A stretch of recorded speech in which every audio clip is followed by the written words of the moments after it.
existia a voz. Antes de existir a voz, existia o silêncio. Parece simples, mas é um milagre. Enquanto eu falo aqui, você vê minha boca mexendo e o milagre acontece. O som que sai de minha garganta entra por seu ouvido externo, chega ao ouvido médio, que amplifica as ondas sonoras, até que o ouvido interno transforma essas ondas em impulsos elétricos que o cérebro capta, para que ele, ou melhor, você, me ouça. Uma beleza quando tudo funciona. Se tem algum problema num desses caminhos, o som não chega direito ou não chega de forma alguma no cérebro. E se isso acontece, você me vê assim.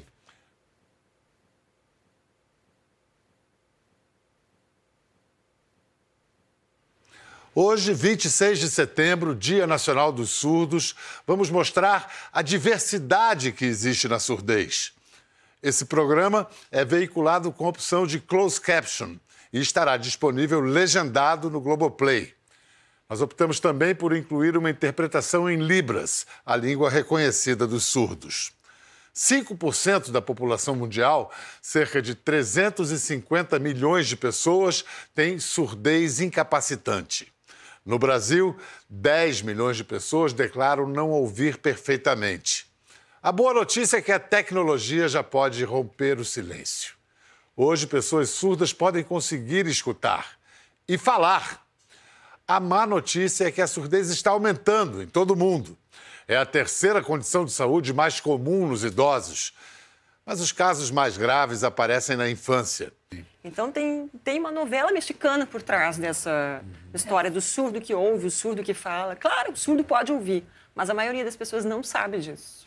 E Libras? Libras é língua, não é linguagem, língua brasileira de sinais, foi criada no século XIX e reconhecida como segunda língua oficial do Brasil. Não é segunda língua não oficial é? do Brasil. Eu li isso em algum lugar, Bia, então me corrija logo. É porque, assim, se fosse língua oficial, você poderia entregar um documento em qualquer órgão público em Libras, e ela não existe escrita. Mas então o reconhecimento... Ela foi reconhecida como a língua visual do surdo, então isso deu a ele acessibilidade. Então, se eu tenho uma plateia de 100 pessoas, se eu tiver um surdo, eu tenho que ter um intérprete. Então, foi um direito adquirido pela lei da acessibilidade, certo. Direito ao intérprete. Então, todos os órgãos públicos, os postos de saúde, a gente faz oficinas de Libras para os enfermeiros, para os médicos, para os atendentes, porque alguém tem que saber falar a língua do usuário, né? Que usa só Libras. Vocês falam a língua de sinais? Não? Nem você, nem você? Não. Eu nunca precisei da língua de sinais, nem AB, porque eu fui perdendo minha audição, então nasci ouvindo, e depois eu entrei para o aparelho auditivo, depois eu fiz o implante coclear, eu também nunca convivi com ninguém que usasse a língua de sinais. Fiz um curso muito rápido, uma vez na época da faculdade, mas foi só. Então, assim, no meu convívio não tem ninguém que use língua de sinais e acabou que eu nunca precisei dela como forma de comunicação. Porque, na verdade, eu penso que é mais um recurso, né? Assim, eu acho que, no meu caso, eu tive outros recursos que já me permitiam me comunicar bem, que era a leitura labial, eu tinha essa coisa da dedução de sentido, e o aparelho que já era suficiente. Então, acho que não foi necessário aprender um outro recurso, porque acaba que a língua de sinais é uma tecnologia, né? Assim, não é só o dispositivo eletrônico, né? Assim, da mesma forma que o aparelho auditivo é uma tecnologia, é uma maneira de você se expressar e comunicar. Eu acho que cabe a cada um saber quantas tecnologias vai usar para se comunicar e de que forma, assim. Acontece que eu acho que a gente fala bastante é que, por exemplo, a legenda é uma coisa que acaba incluindo muita gente, né? Claro que a gente sabe que tem um problema sério de analfabetos, mas ainda assim a língua de sinais, ela tem uma língua para cada... Como é língua, ela é viva. Então, São Paulo, eu tenho Libras São Paulo, entendeu? Mas é diferente, é como se fosse um sotaque, né? Você tem então, um sotaque em cada região. Por exemplo, ouvindo a Bia falar aqui dessa questão do direito adquirido, do intérprete de língua de sinais, o que acontece? as pessoas com deficiência auditiva que usam o aparelho auditivo ou implante ou não usam e leem lábios, mas não usam Libras, a gente sofre uma falta tremenda de acessibilidade. Porque não tem legenda em nada. Então, às vezes, por exemplo, o cara quer estudar para um concurso através de uma videoaula. A videoaula não tem legenda. Quer ir no cinema assistir um filme com o filho.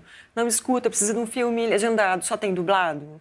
Ou assina uma TV a cabo paga e quer assistir um filme, que nem aquela história que tu me contou, não tem legenda, tudo é dublado. O movimento dos surdos que ouvem torna visível uma população enorme, que também tem dificuldade de acessibilidade, mas que, como não é grupo, cada um está no seu cantinho, não tem essa força, né? Que daí o surdo que faz Libras, ele tem uma força de comunidade para preservar a língua, porque muitos surdos de etiologia de meningite ou a criança que tem um autismo associado precisa de Libras. Então, a Libras tem que existir, é uma língua importante, porque para muitos a total oralidade não vai ser possível. E aí, para a escolaridade, ser letrada, aprender a escrever, eu preciso do acesso por uma outra língua. Mas ela é língua, então, assim, se eu não preciso, vou aprender outra língua, vou aprender inglês ou Libras. Se eu não convivo na comunidade, eu posso escolher aprender inglês e não aprender Libras. Se eu vou conviver na comunidade, eu escolho Libras, mas é uma língua de fato.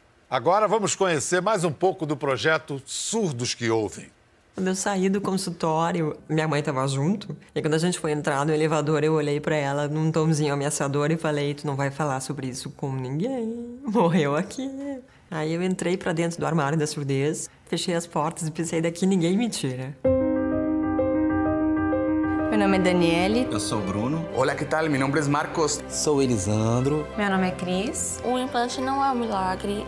Ele não vai se desenvolver sozinho. É como se fosse escrever. Meu nome é Emily, eu tenho 16 anos, sou estudante e eu sou uma surda que ouve. Eu sou uma surda que ouve. Eu sou uma surda que ouve. Eu sou uma surda que ouve. O som que eu mais queria descobrir se eu ia voltar a ouvir era o som do mar. E liguei o implante tremendo de medo. Será que eu vou ouvir? Não vou. E aquele barulho do mar voltou.